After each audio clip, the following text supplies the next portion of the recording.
새로운 사람이 거기 들어와 살아버려요. 뭐 홍길순이 들어와서 산다고 쳐요. 그래버리면 나는 지금 소송을 홍길동을 상대로 했죠. 거기서 백날 승소를 해더라도요, 그 판결을 갖고 홍길순한테 나가주세요 라고 말을 할 수가 없어요.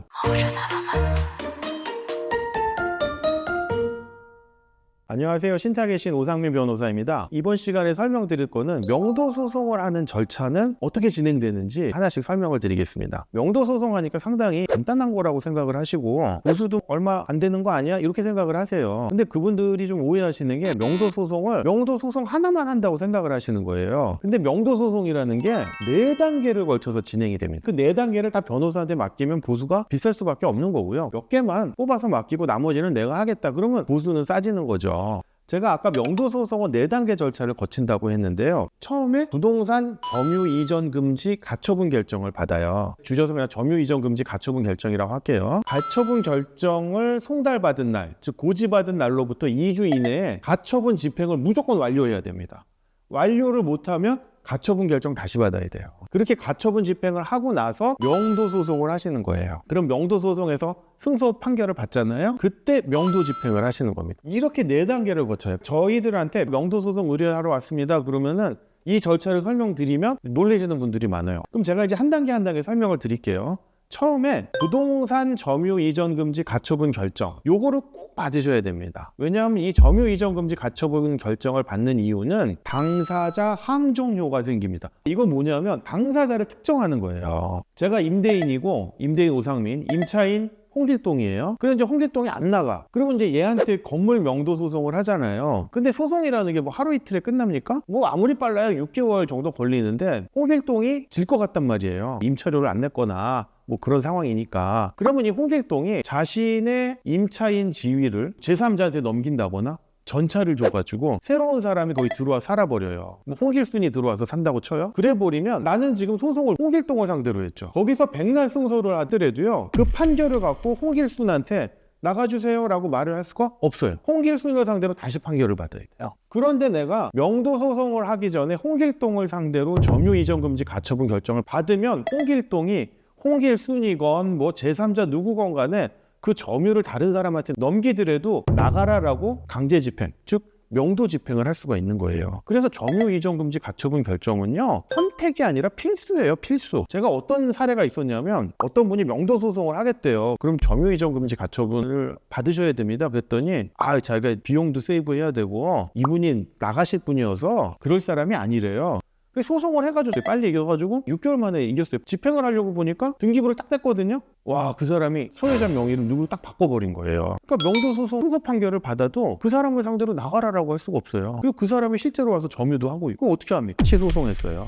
점유 이전 금지 가처분 결정 다시 받고 처음부터 제대로 했어요. 그러니까 돈이 오히려 더 들었잖아요. 자, 그러면 가처분 집행을 해야 되는데 점유 이전 금지 가처분 결정이 고지 또는 송달된 날로부터 2주 이내에 가처분 집행을 완료해야 됩니다. 그러면 이 가처분 집행은 어떻게 하는 거냐? 부동산 처분금지 가처분 결정은 부동산 등기부에 처분금지 가처분 결정이 촉탁 등기가 되면 그 집행이 완료된 거예요. 근데 점유 이전 금지 가처분 결정은 그 집행이 등기부에다 하는 게 아니에요. 집행위임이라는 절차가 있어요. 집행관이 법원의 위임을 받아서 그 부동산 현장에 가가지고 집행관의 보관하에 있음을 밝히는 공시를 목적물의 적당한 곳에 붙이고 상대방한테 그 가처분 취지를 고지해야지만 집행이 완료된 거예요. 그러니까 조금 복잡하죠. 이 가처분 집행을 하려면 특히 점유 이전 금지 가처분 집행은 가처분 결정이 나면 그 해당 법원의 집행관 사무실이 따로 있어요.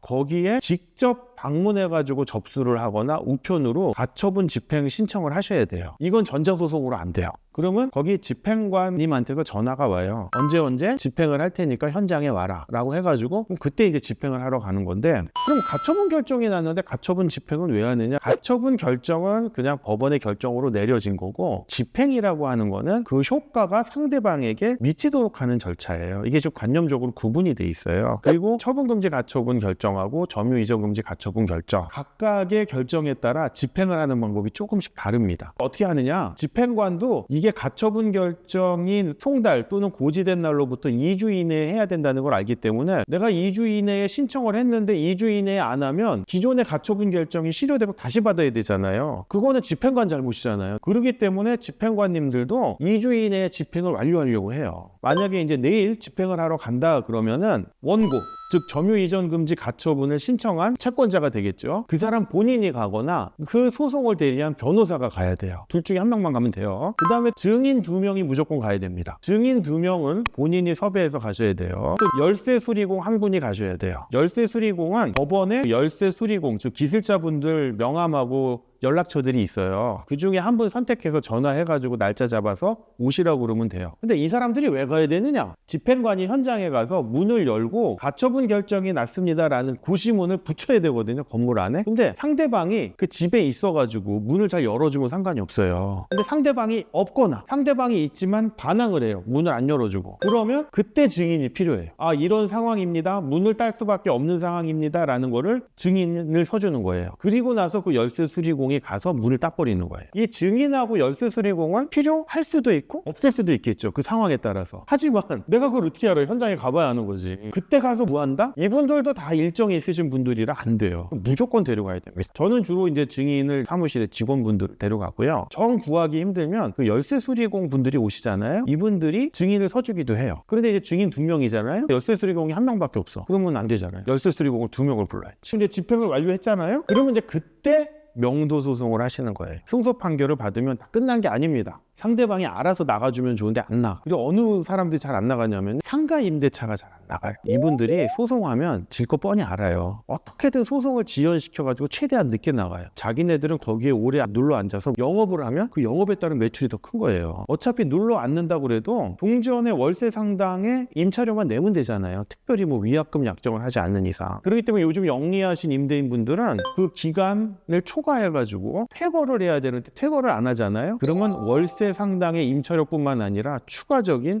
배상금을 약정하기도 해요. 그 정도 참고하시면 되고, 그러면 내가 부동산 명도 소송에서 승소를 하면 명도 집행을 해야 되는데 상대방이 뭐 알아서 나가주면 명도 집행할 필요가 없죠. 근데 안 나가면 일단 이제 승소 판결을 받고 강제 집행 신청을 해야 됩니다. 집행관 사무실에다 하고요. 그러면 그 집행관 사무실에서 계고 집행을 해요. 계고 집행이 뭐냐면 언제까지 나가주세요 라고 통보해 주는 거예요. 자발적으로 나가면 좋잖아요. 부딪힐 일도 없고. 근데 그때까지 안 나가면 집행관 사무실에서 본집행을 하는데 본집행 날짜를 안 알려줘요. 기습적으로 하면. 그 다음에 문제가 상대방을 내보내기는 해요. 열쇠도 뜯어버리고 새로운 열쇠를 설치를 하죠. 비밀번호도 바꾸고. 근데 상대방 집기가 있으면 그게 참 힘들어요. 그러면 어떤 방법이 있냐면 집기를 일단 빼가지고 창고에다 보관하셔야 돼요. 창고 보관료를 내가 내야 되잖아요. 나 지금 저 사람이 빨리 안 나간 것도 억울해 죽겠는데 창고 보관료도 내야 됩니까? 라고 하는데 어쩔 수가 없어요. 내고 나중에 그 사람한테 청구를 해야 돼요. 여러분들이 임차인한테 못 받은 돈이 있으면 그 돈에 대해서 판결을 받아가지고 동산에 압류를 하세요. 압류 집행을 해가지고 매각을 하시거나 본인이 취득하는 그런 절차를 거치시면 됩니다. 뭐 취득해서는 그때 본인 거니까 폐기하시든 그건 알아서 하시면 되거든요. 이렇게 명도 소송이 4단계 절차를 통해가지고 진행이 됩니다. 본 영상이 도움이 되셨다면